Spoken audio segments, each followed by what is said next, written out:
Acho que a grande pergunta do cristão é como saber se é a voz de Deus que tá falando, né? Eu acho que é uma das grandes perguntas que eu... Passa tempo, vai tempo, é a questão. Como saber se é Deus falando? E como você soube? Porque o Senhor revelou ao seu coração que você deveria parar de fazer o que você estava fazendo, né? E começar a pregar e trabalhar realmente com isso. E ele ia ser a sua provisão. Como foi esse processo de entender, de ouvir de uma maneira mais prática para quem tá ouvindo a gente? Olha só. Eu estava pensando aqui agora, enquanto você falava isso, porque normalmente quem está perdido não sabe que está, né? Então, se você... Muito bom. Normalmente quem está perdido pensa que está indo para o lugar certo, né? Por isso que ele está perdido. Uhum. Porque se ele soubesse onde ele está, ele estaria, mudaria de teria rota. encontrado. Estaria encontrado. É. Verdade, isso é verdade, gente. Então, e é justamente porque há uma dificuldade de ouvir a voz de Deus por vários motivos. E talvez o principal dos motivos é porque a voz de Deus raramente combina com a nossa vontade. Então, na verdade, a gente ouve, a gente só não concorda. A gente sabe, a gente só não quer acreditar. Né? Por exemplo, quando a gente olha para Judas, o traidor, o que traiu Jesus, a Bíblia diz que ele recebe as moedas, as 30 moedas, e ele vai para a ceia com Jesus. E Jesus diz, alguém me traiu. E ele sabe que é ele. Mas ele não reconhece que ele é o traidor. Porque ele tinha uma chance de ouro de dizer, fui eu. Mas ele pergunta para Jesus, quem é? Ele sabia que era ele. Quer dizer, às vezes nós estamos perdidos, mas não reconhecemos que estamos perdidos. Sabe? Então, há uma possibilidade de você ouvir um podcast como esse e você ser perdido. Estar perdido. Não Sim. ser, estar. Porque não é uma condição permanente, é uma condição de momento, talvez. E você achar que tá tudo bem e não. Então, a questão chave de tudo, e talvez eu me encontro nessa função dentro do reino, é de ser o porta-voz, ou o evangelista, ou talvez o arauto, aquele que apregou em alta voz. Para quê? Para que você não precise de um momento de dor para descobrir que você está perdido. Muito bom. Eu me lembro de um filme onde um personagem mudava uma placa de... Tava assim, 2 ruas e tava assim, perigo e o nome da cidade. Ele fez assim, mudou. E o perigo era porque tinha um despenhadeiro, certo? E a pessoa foi pro despenhadeiro. E ela caiu no despenhadeiro. Até uma hora que outra pessoa parou e falou assim... Tá estranho isso aqui, sabe? Tá estranho. E ele olhou e viu que a placa estava virada e mudou. Ou seja, a atenção da gente também diz muito sobre o que a gente vai viver. O problema é que tem muita gente que espera cair do despenhadeiro para descobrir que estava perdido. Aconteceu comigo, por exemplo. Eu precisei despencar para descobrir que eu estava perdido. E é por isso que eu prego. Eu prego para que você não precise cair do despenhadeiro para descobrir que está perdido. Então é por isso que a palavra de Deus está aí. Agora, dentro nessa figura de não ouvir a voz de Deus, né, de como ouvir a voz de Deus, eu acho que é muito sério isso, porque em uma geração onde tem gente que diz que não sente, que não ouve, que não consegue sentir da mesma forma, a preocupação é, será que Deus está falando ainda ou Deus está de mal com a minha geração? E a resposta é não. Deus não está de mal com a geração. Deus está falando, como sempre. A Bíblia diz que os seus ouvidos não estão fechados, tapados, e as suas mãos não estão encolhidas. Ou seja, o Senhor está. Salmo 55:17, se eu não me engano, diz: de manhã, de tarde a meio-dia, clamarei e orarei, e ele ouvirá a minha voz. Provérbios afirma: aqueles que me amam, amo os que me amam, e os que de madrugada me buscam, me acharão. Bom, então nós temos um Deus que ouve, nós temos um Deus que responde, que será achado. Então, veja, a intenção de ouvir a voz de Deus parte do nosso coração, não da boca do Senhor. Deus está falando, Deus usa você, Deus usa eu, Deus usa quem Ele quer. Deus está usando tudo para falar com o ser humano. Deus está livrando, Deus está cuidando, e às vezes nós nos fingimos de tolo, porque ouvir a voz de Deus nos cobra um alto preço. Ouvir a voz de Deus nos cobra mudar de decisão. Ouvir a voz de Deus nos cobra a mudança. Então, peraí. Eu sei o que eu tenho que mudar. Então, talvez seja essa uma voz de Deus para você. Você tem que mudar, meu lindo. Eu prego o evangelho. O evangelho, ele é puro e ele é completo. Ele fala de uma boa nova que me alivia, que conforta o meu coração, mas ele também diz de uma renúncia, de um arrependimento e de um seguir a Jesus. Certo? Então, peraí. Você escolhe o que você vai ouvir, tudo bem. Se você quiser viver on demand com o Senhor Jesus, o problema é seu. Mas a Bíblia diz que o mesmo Deus que é refúgio, ele é uma casa permanente. E se você for olhar de uma maneira mais profunda, quando você chega em Apocalipse, você vai entender que, na verdade, a casa é você. Jesus diz, eu estou à porta e bato, aquele que ouvir a minha voz e abrir a porta, eu entrarei e farei morada. Ele está dizendo, você pode ser a minha casa permanente. Então, ou você vira um Airbnb, aonde o Senhor se aloja por um pouco de tempo, e aí quando você quer, você expulsa ele, ou você vira uma casa permanente dele. Só que para você viver uma casa permanente, algumas mudanças terão que ser feitas. E eu quero dizer que não é nem você que vai mudar, é ele de dentro para fora tirando o lixo. É isso mesmo. Sabe? Então é uma disposição. Então, peraí, Deus sempre tá falando, mas é que a gente não quer mudar. A gente quer viver a mesma prática, a gente quer viver a mesma vida, a gente quer ser a mesma pessoa, a gente quer continuar transando com a namorada, a gente quer continuar falando mal do irmão, a gente quer continuar com o mesmo coração invejoso. Então, lindo, desculpa, Deus está falando, mas na verdade quem está se fingindo de tolo é você. Muito bom, Deus. Sabe? Então Deus sempre está falando. E a questão maior nossa é purificar o nosso coração para que essa voz seja limpa. Sabe? Tem um nome que é clear like a crystal. É uma expressão americana, né, que usa, que limpa como um cristal, né? É, perfeito. Você vai ver a translucidez disso tudo. E os momentos que Deus mais falou comigo foi justamente quando eu rasguei o coração, sabe? Dizer, Jesus, eu preciso de socorro. Eu falei agora, eu acabei de dizer, olha, eu pedi perdão pro Senhor, eu purifiquei o meu coração. Purifiquei não, porque eu não sou capaz de fazer isso sozinho, mas eu pedi para que o Senhor o fizesse. E foi onde eu ouvi a voz de Deus. E todos os momentos da minha vida com o Senhor são exatamente assim. Onde meu coração está acessível. Não está com a porta trancada. Entendeu? Entendi. É muito bom isso, Dave. É isso. A gente às vezes terceiriza muito a voz de Deus, né? Muito. A gente quer ouvir a voz de Deus, mas não quer a opinião de Deus na voz, né? Então, muito bom. É um perigo muito grande isso. E esse momento da sua vida, assim, que você tava ouvindo a voz do Senhor, tipo, falando pra você, larga essas coisas e começa a pregar e tudo mais, você sentia, tipo... você sabia que Deus estava falando, né? Porque a gente sabe. Sim, sabe. Não adianta, que não a gente adianta. Sabe. A gente sabe.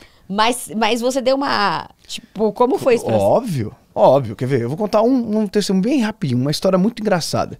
Quando eu comecei a pregar, eu queria pregar. Então eu sou um pregador agora. Então o Senhor falou que eu sou um pregador, eu sou um pregador. Né? Vou fazer agenda. Aquela coisa de itinerante, né? E... eu tinha vontade de pregar num lugar, que era na Lagoinha de Belo Horizonte. Eu acho que todo mundo tem vontade de pregar lá um dia pelo Marco, que tem aquele altar, pelo próprio pastor Márcio Faladão, que eu amo ele. Se um dia ele vê isso, eu amo você. Isso é uma bênção. É uma referência para nossa geração de constância. Eu acho que isso é a coisa mais extraordinária que um homem de Deus pode ter. Ser constante e irrepreensível, que é o que ele representa. Uau, amém. Não tem polêmica, né? O que você vai falar do mal do homem? Falar mal o quê? Não tem polêmica. Só se você quiser inventar. E vamos ter que fazer igual fizeram com o Daniel. Então... eu tinha um sonho de pregar lá. E aí, o que eu fiz? Um lobby. O que é o lobby? O lobby é a forçação de barra de um relacionamento para tentar chegar no lugar que você quer. Entendi. É o que a gente chama de networking hoje. Network é o lobby. Ele pode se transformar num lobby. Ele não é. Ele pode se transformar num lobby terrível. De tentar forçar aquilo que não é o tempo para você viver. E aí eu entrei em contato com um amigo meu e falei assim, cara, eu tenho um sonho de pregar lá. Eu sei que você conhece gente que é de lá. Me ajuda. E aí ele falou, vou te ajudar. E durante alguns dias ele ficou tentando. Tentou, fez contato aqui e lá. E um dia ele me ligou. Eu morava na época numa kitnet lá no bairro Boemerwald da minha cidade, Joinville. E eu morava lá e eu recebi uma ligação dele. Eu me lembro que eu tava na sala, só tinha 2 cômodos, eu tava na sala. E aí ele ligou e eu fui pro quarto. E aí, pra ouvir. Bem, ele falou, cara, eu consegui, você vai pregar na Lagoinha, mas não é na de Belo Horizonte, é na de Acesso. Eu não vou falar o nome pra não ficar chato agora, mas é de Acesso. Só que se você pregar lá e você ir bem, cara, Deus te usar, você vai acabar pregando na Lagoinha. Eu falei, yes, top, Uma cara, não, oportunidade. fechou, eu vou e tal. E aí eu desliguei o telefone e o Espírito Santo falou comigo na hora, assim, imediatamente, não vai, porque não é a hora. Uau. Eu falei, não é Deus que tá falando comigo. Entendeu? É isso aqui. Porque, poxa, peraí, é o meu sonho, então não pode ser Deus falando comigo. E aí o Senhor falou isso aqui comigo. Se você quiser tomar conta do seu ministério, eu te devolvo. Aí eu saí pra sala, minha esposa tava lá, eu falei, amor, eu vou pregar na Lagoinha. Que legal, né? Porque eu queria ouvir dela, né? Ela, sério, amor, que legal e tal. Pois é, mas Deus falou comigo agora. Que eu falei, não, eu ia. E eu queria que a minha esposa falasse assim pra mim, não, é coisa da sua cabeça. Ela falou exatamente isso aqui. Se Deus está falando pra você não ir, não vá. Aí eu falei, puxa vida. Ela só confirmou aquilo que você já sabia, mas você não tava querendo ouvir. Aí eu, com o coração revoltado, liguei pro meu amigo e falei, cara, Deus falou comigo pra eu não ir. Ele falou, rapaz, tu é maluco? Eu gastei todos os meus contatos pra você ir nesse lugar, você não vai ir agora? Eu falei, cara, Deus falou pra mim que é pra eu não ir. Eu não tô disposto a colher o ônus da desobediência, cara. Me desculpa, eu não vou ir e tal. Me perdoa, ele ficou chateado comigo uma semana mais ou menos, e eu não fui. E é só essa a história. Não tem nada bonito no final. Não, porque a pessoa vai dizer assim, mas então o que aconteceu no outro dia? Você... Eu não fui, eu obedeci, eu não fui. Aí você vai dizer, você foi? Fui. Depois. Fui anos depois. O Senhor na hora certa me levou. Você não precisou forçar. Não precisei forçar. E Provérbios vai dizer que é muito melhor a mesa que você é convidado para estar nela, porque há honra do que a mesa que você senta como alguém que não foi chamado. Ou seja, eu iria viver um processo fora da hora, não seria honrado da mesma maneira. Deus não me daria a palavra provavelmente que eu precisaria para aquele momento, porque não era a hora. Não que Deus... Talvez Deus daria, porque por misericórdia das pessoas, Deus sempre faria isso. Mas eu não viveria a mesma experiência, eu atropelaria. Então, quando Jesus falou pra mim que eu teria que tomar a decisão, na minha formatura Deus falou comigo. Uau, que sabe, demais. eu fui o orador da turma, eu tava dizendo, olha, daqui sairão doutores, juízes, advogados, embargadores, e o Senhor falou comigo, daqui vai ser um pregador da minha palavra. Então, nada a ver. Aí na hora você tipo assim... na hora não, louco. Pior que na hora eu dei uma choradeira em mim. Ah, é? Puxa, me deu uma choradeira, me deu um desespero. E todo mundo pensou que eu tava emocionado por causa do discurso. E na verdade eu tava em Nárnia. Eu tava ouvindo Jesus falando comigo e tal. E eu formei e eu fiz exatamente o que Jesus falou. Me cobrou um alto preço. Eu tive que tomar umas decisões muito drásticas, passar vergonha, ser, sabe, motivo de vergonha pra muita gente, inclusive da minha família, que não acreditavam. E... bom, Deus fez. Uau. É bom ouvir a voz de Deus mesmo quando não faz sentido. É isso, gente.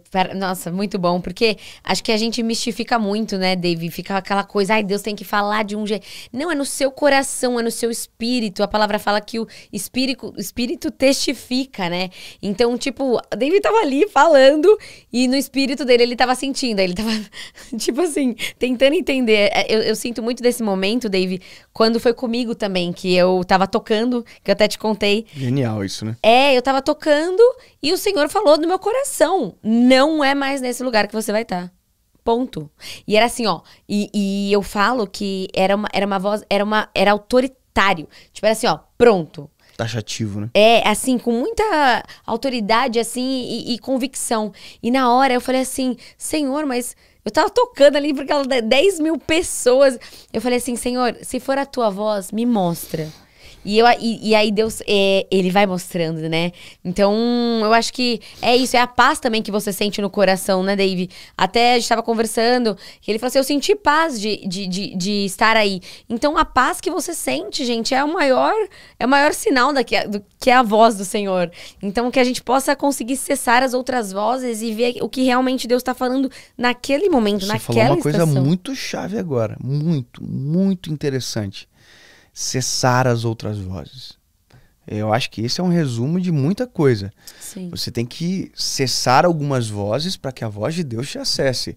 Você pode ser alvo da voz, palavras de maldição, você pode ser alvo da voz de pessoas que te desanimam, que te descredibilizam, você pode ser alvo da voz do próprio inimigo tentando te desmotivar, e ele usa as pessoas das duas primeiras colocações que eu acabei de dizer, muitas das vezes. a voz da sua carne, que é a voz que você precisa fazer com que ela morra, ou então a voz do Senhor. E essa voz você tem que deixar ela dominar. Exato. Né? Provérbios 16 diz que a gente faz planos, mas a resposta vem dele. Então, peraí. Qual voz que eu preciso? A voz do Senhor. Então, cale as outras vozes. Silencie as outras vozes. Coloque no mute, sabe? Elimine os ruídos. E aí você vai começar a ouvir a voz de Deus com muito mais clareza. Você vai dizer, vai ser algo epifânico? Eu vou viver em lágrimas na rua? Não, calma, porque Deus respeita o nosso espaço, no sentido que Deus determina a porção. Ele sabe o que fazer. Exato. Se nós primeiro fôssemos expostos à glória de Deus na sua totalidade, a gente morreria. Né? A Bíblia diz de alguns momentos onde pessoas foram expostas a uma pequena porção, e a Bíblia diz que é desesperador, ou seja, nós não estamos preparados para tudo. Exatamente. Né? Então a intimidade vai nos dando níveis de acesso com o Senhor Jesus de maneira gradativa. E eu tava, agora a gente tava conversando e Deus me lembrou de um episódio, Dave, que o seu vídeo foi muito usado para esse meu momento. Esse meu momento de ouvir a voz de Deus e entender o que estava acontecendo, que eu passei por um deserto, e eu nunca vou esquecer dessa mensagem, que chama Fases da Vida. Ah, sim. Sabe? Sim. E eu tava um dia, assim, acabada em casa, sabe? Mal. E eu lembro que eu assisti e você fala do vaso, o vaso de barro, e ele, quando ele quebra, o oleiro precisa amoldar de novo e coloca no forno.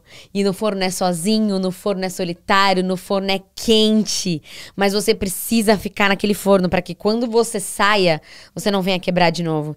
E aquela palavra, Dave, entrou no meu coração de um jeito, eu falei, eu estou no forno. Estou na pior parte. Mas o forno é a parte mais importante, mais talvez. importante. Porque é onde vai nos produzir um negócio chamado resiliência. Exato. Que é a capacidade de suportar sem quebrar. Exato. E aí eu mando pra todo mundo esse vídeo. E é vídeo. sem volta, tá? O forno é sem volta. O forno é sem volta. Você sai dali ou quebrado ou pronto para fazer aquilo que Deus quer para você. Amém. E se você for quebrado, você vai voltar a ser matéria-prima e você não é um vaso mais. Só que tem uma coisa muito linda nesse texto. É porque Jesus, que é o dono da obra, e que nesse caso é o oleiro, ele chama desde o início o barro de vaso. Desde o início. Ele nunca chamou o barro de barro, ele sempre chamou de vaso. Sabe o que isso significa? É que Deus sempre viu em nós aquilo que a gente ainda não enxergou. Deus já sabe quem nós somos, sabe? É o único que enxerga na matéria-prima a obra acabada. Enquanto todo mundo não enxerga em nós barro ou whatever, o que seja, Deus já sabe o que somos. Deus já sabe o que seremos. Deus já sabe o que fará para isso acontecer. E essa entra a mão do Senhor agindo em todo o tempo, e a gente passa por problemas maiores porque a gente tenta dar uma fugida, né? Não quer ficar na mão do oleiro. Exato. Mas ele sempre viu o barro um vaso, sempre. Olha na palavra, sempre. Ele está chamando sempre o vaso de barro. O barro de vaso. Não, o vaso de barro, porque ele fala vaso de barro várias vezes. Sim. Mas é isso aí, o barro de vaso. Uau, e eu mando esse vídeo, um monte de gente que vem assim, ai, Jess, não sei o que, tô mal, né? Eu falo, veja esse vídeo, porque... Legal. E hoje tá aqui falando com você depois de 3 anos. Olha como são as coisas, né? Então, assim, se permita ouvir a voz do Senhor, sabe? Busque. Vocês o encontrarão e o acharão quando buscarem de todo o coração. Ótimo. Não é 99%. Eu sempre gosto de falar isso. E, Dave, uma coisa que eu tava pensando é como você faz